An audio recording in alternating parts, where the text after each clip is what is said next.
तो finally students, आप लोगों को यह जानकर काफ़ी ज़्यादा खुशी होगी कि मैं कक्षा 9वीं का विषय हिंदी का अर्धवार्षिक परीक्षा 2023-24 का जो आपका 7 दिसंबर को जो आपका पेपर होने जा रहा है कक्षा 9वीं वालों को हिंदी का, तो उसका मैं पेपर लेके आ चुका हूँ और आप लोगों के सामने इस पेपर के पूरे आंसर सहित मैं आपके सामने समझाने वाला हूँ, ताकि आप लोग वहाँ पेपर देने जाएँ तो आप लोग किसी प्रकार कन्फ्यूजन ना हो और आप लोग अच्छे नंबर प्राप्त कर सके। ठीक, तो आप लोग सामने कुछ इस प्रकार से पेपर आने वाला है।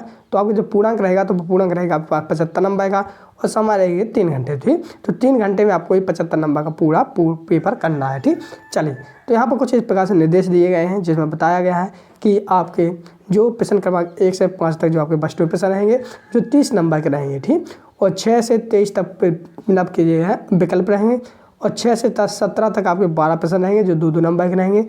18 से 20 तक 3 प्रश्न रहेंगे जो 3-3 नंबर के, और 21 से 23 तक 3 प्रश्न रहेंगे जो 4-4 नंबर के रहेंगे। ठीक, तो इन सभी अंक के मैंने सभी नंबर के मैं आपके आंसर सहित बताऊंगा ताकि आपके ये 75 नंबर आ सकें। साथ ही मैंने इसमें ये भी बताया है कि आपके आवेदन पत्र किस पे आया है, निबंध किस पे आया है।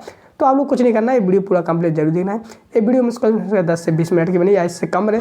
10 से 15 मिनट की वीडियो में आपको पता चल जाएगा कि हमारा किस प्रकार से पेपर आने वाला है और हमें मतलब कितना बढ़ रहा है हम पे और हमारी कितनी कैसी तैयारी है। ठीक, चलिए, तो सब पता स्टूडेंट्स आप लोगों के सामने रहेंगे सही विकल्प जो आप लोग यहाँ पर देख सकते हो। प्रश्न क्रमांक 1 सही विकल्प चुनकर लिखिए। ठीक, तो जो आपके जो रहेंगे तो 1 नंबर का रहेगा, एक विकल्प आपका 1 नंबर का रहेगा। जो 6 विकल्प दिए गए हैं तो 6 नंबर के रहेंगे। ठीक, चलिए, तो जैसा कि आप लोग सामने पहला लिखा है एकांकी में कितने अंक होते हैं।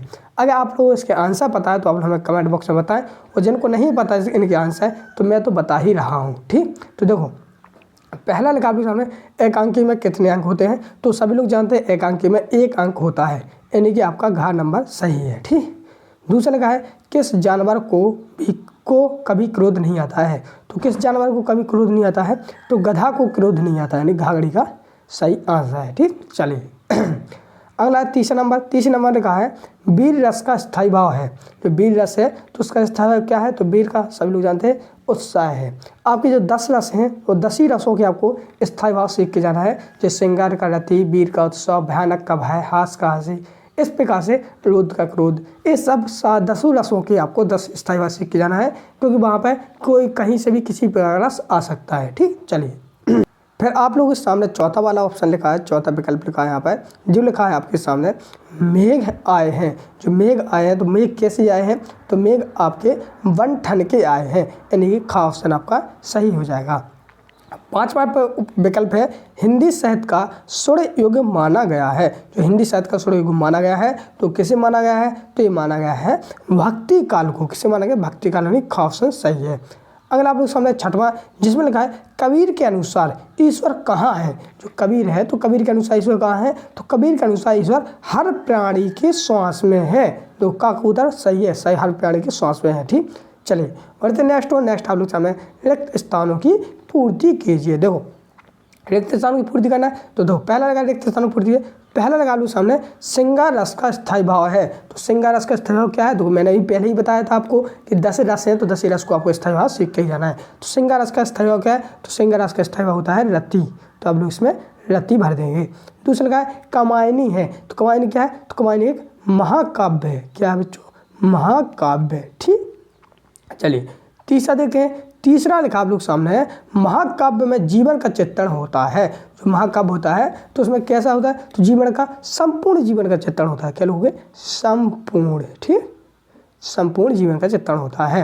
अगला आप लोग सामने चौथा जिसमें लिखा है शब्द के पहले जुड़ने वाले कहलाते हैं। जो शब्द के पहले जुड़ते हैं हम क्या कहते हैं, तो उपसर्ग कहते हैं। तो आप लोग लोगे उपसर्ग। ठीक, चलिए अगला है पांचवा लिखा है सूर्यकांत त्रिपाठी निराला के कवि हैं। तो सूर्यकांत त्रिपाठी निराला के कवि कौन है, तो इसमें हो जाएगा आपका छायावाद की। किसके हैं, तो छायावाद। ठीक, छायावाद हो जाएगा। अगला आप लोग सामने है यहाँ पर 6वां जिसमें लगा है सोने का घड़ा शराब से भरा हो तो निंदा करेंगे। तो सोने का घड़ा शराब से भरा हो तो हम किसकी निंदा करेंगे, तो सज्जन की निंदा करेंगे। ठीक, सज्जन। ठीक, इसमें आ जाएगा सज्जन। तो इस प्रकार से आप लोग सामने यहाँ पर रिक्त स्थानों की कंप्लीट पूर्ति होती है। तो इस प्रकार से अगर आपके 6 में 6 सही हो जाते हैं तो आपके 6 नंबर कंप्लीट हो जाते हैं। ठीक, चलिए बढ़ते हम नेक्स्ट आप लोग सामने यहाँ पे सत असत। तो चलिए हम सत असत को करते हैं। सत असत को करने से पहले मैं यहाँ पे एक खुशखबरी दे दूँ आप लोगों को। कक्षा 9वीं वाले जितने भी स्टूडेंट इस वीडियो को देख रहे हैं सभी लोग चैनल को सब्सक्राइब कर लें। जितने भी लोग देख रहे हैं चैनल को सब्सक्राइब करने से यही फायदा होगा कि अभी तो मैंने आपका हिंदी का पेपर बताया है, इसी प्रकार से आपका गणित का, अंग्रेजी का 6 विषय के मैं पेपर लाने वाला हूँ। साथ ही साथ अभी तो मैं अर्धवार्षिक के बताया है, इसी प्रकार से आपकी जो वार्षिक परीक्षा होगी तो उसके लिए भी मैं मोस्ट इंपोर्टेंट क्वेश्चन साथ ही पेपर भी लाऊंगा ताकि आप लोग अच्छे नंबर से प्राप्त कर सकें। ठीक, तो चैनल को सब्सक्राइब कर ही लिया है, बहुत से लोगों ने कर लिया है, और जिन लोगों ने कर लिया अच्छी बात है, और जिन लोगों ने नहीं किया है तो उन्हें बस यही है कि उन्हें वीडियो नहीं मिल पाएगी, फिर वो आप लोग कमेंट करने लगते हैं कि सर आपने जो बताया वो फंसा नहीं या मेरा पेपर बेकार गया है। तो आप लोग बस कुछ नहीं करना, बस चैनल को सब्सक्राइब कर लें। ठीक, जिससे आपको मैं वीडियो डालूँ आपको पता चलता रहेगा सर ने वीडियो डाल दिया है 9 की, तो मैं देख लूँ। ठीक, देखो फिर अगला आप लोग सामने पहला है प्रत्येक शब्द के प्रत्यय शब्द के पहले जुड़ते हैं। तो ये सत्य है क्या सत्य है, आप लोग हमें कमेंट बॉक्स में बताएं, और तो ये आपका सत्य हो जाएगा। ठीक, प्रत्यय हमेशा शब्द के बाद जुड़ते हैं। ठीक, दूसरा लगा है हरिशंकर परसाई का जन्म मध्य प्रदेश में हुआ था। तो ये हो जाएगा सत्य, हाँ हुआ था। तीसरा लगा है मेघ बन ठन के आए हैं। तो ये हो जाएगा सत्य, हाँ आए हैं बन ठन के। चौथा लगा है हीरा और मोती गया के बेल थे। तो चौथे हो जाएगा असत्य। ठीक, पांचवा लगा है सूरदास के काव्य का मुख्य विषय कृष्ण भक्ति है। तो पांचवें का हो जाएगा हाँ सत्य। छठवां लगा है हजारी प्रसाद द्विवेदी के निम्नकार हैं। तो ये हो जाएगा असत्य। ठीक, तो इस प्रकार से आप लोग सामने यहाँ पर 7 भी कंप्लीट हो जाते हैं। चलिए अब हम बनाएंगे सही जोड़ियाँ। ठीक, क्या करेंगे स्टूडेंट नेक्स्ट आप लोग सामने से यहाँ पर सही जोड़ियाँ जो आप लोग यहाँ पर देख सकते हो। तो सही जोड़ियाँ भी आपकी 6 नंबर की रहेंगी। कितने नंबर की रहेंगी? 6 नंबर की। तो जैसे पहला लगा आप लोग सामने आस्तीन का सांप। तो आस्तीन अपने क्या लगते कहने लगते हैं कि ये तो आस्तीन का सांप निकला है, यानी विश्वासघाती, यानी गागमला से हो जाएगा। ठीक, दूसरा लगा बीजक। तो बीजक किसकी रचना है? तो बीजक है कबीरदास की। ठीक, सॉरी कबीर की। ठीक, इस प्रकार से तीसरा लगा है चारू चंद की चंचल कहण है। इसका हो जाएगा अनुप्रास अलंकार, यानी खाखरगोश से हो जाएगा। चौथा लगा है सुमंत्रानंदन पंत। तो सुमंत्रानंदन पंत कौन से? छायावत के कवि हैं। फिर आपके नाम है रसखान। तो रसखान कीजिए सैयद इब्राहिम। ठीक, छंद के प्रकार। तो छंद के कितने प्रकार होते हैं? 2 प्रकार होते हैं। तो इस प्रकार से आप लोग सामने यहाँ पर 6 नंबर की सही जोड़ी कंप्लीट हो गई है। चलिए बढ़ते हम लोग नेक्स्ट आप लोग सामने यहाँ पर एक शब्द एक वाक्य में उत्तर लिखना है। क्या? एक शब्द एक वाक्य में उत्तर लिखना है, जो भी आपके एक नंबर में नहीं है। तो पहला रहा आप लोग सामने सामले सपनों की याद के लेखक का क्या नाम है? तो है जाकिर हुसैन। क्या नाम है? तो इसमें लिखोगे आप लोग जाकिर हुसैन। ठीक, जाकिर हुसैन।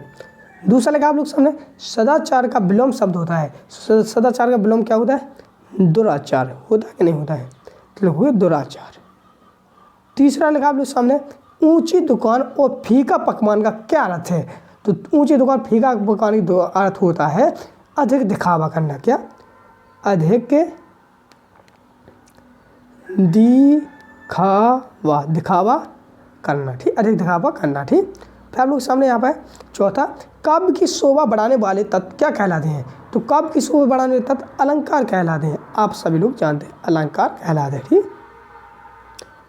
पांचवा लगा आप लोग सामने नई कविता का प्रारंभ कब से हुआ है? तो नई कविता प्रारंभ हुआ था 1950 या 50 में। ठीक, इस प्रकार से।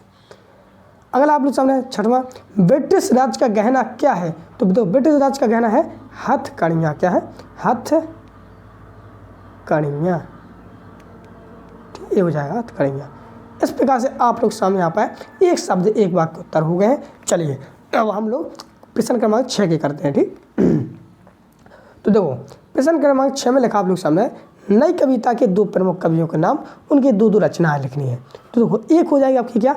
भवानी प्रसाद मिश्र। भवानी छोटा भा आएगा यहाँ पर। ठीक, भवानी प्रसाद मिश्र लिख देना। और इसके हो जाएगा लिखा है, इसकी रचना हो जाएगी सन्नाटा। और हो जाएगा गीत फरोश। ठीक, तो इस प्रकार से आप लोग सामने है।